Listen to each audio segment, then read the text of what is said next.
Ayan nga mga idol, magandang tanghali po sa atin.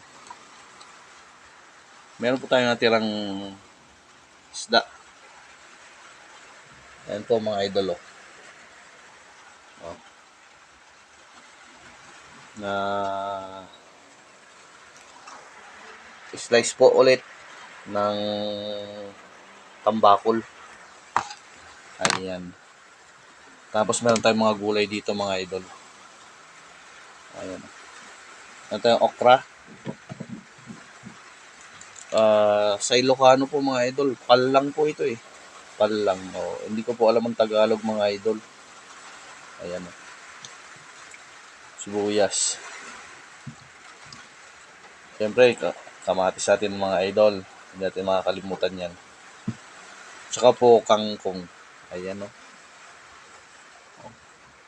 Ayan. Parang magbibigay tayo ng bulaklak sa ating minamahal mga idol. For sure po mga idol, alam ko na po ang nasa isip nyo. Nalulutuin natin. Tama po kayo idol.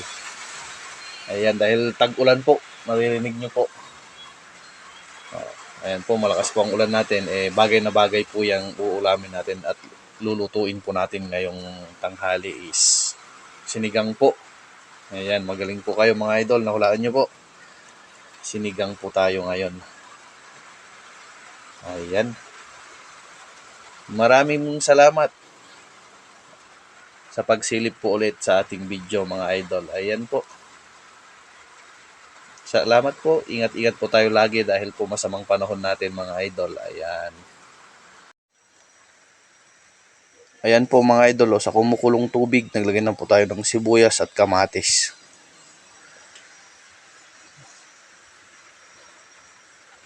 Ilalagay na rin po natin yung isda. Ayan po.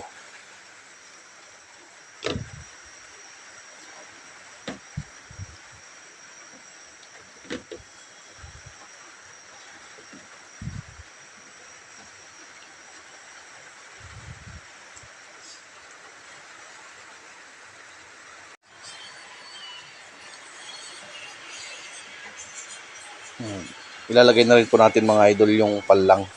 Yan, para sabay na pong lumambot.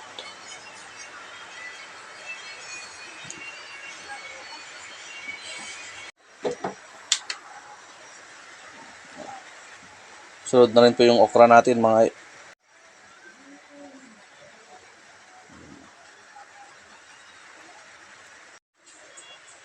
sinunod na natin mga idol yung kangkong natin. Ayan.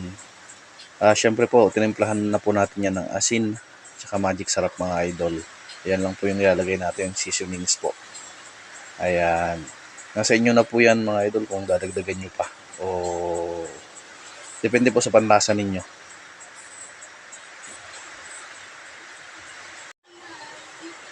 Nilagyan na rin po natin mga idol ng pampaasim.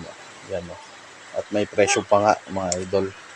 Ayan na po yung sinigang po natin na slice ng tambakol mga idol. Pagkulo niyan, pwede na po yan mga idol. Salamat po sa panonood.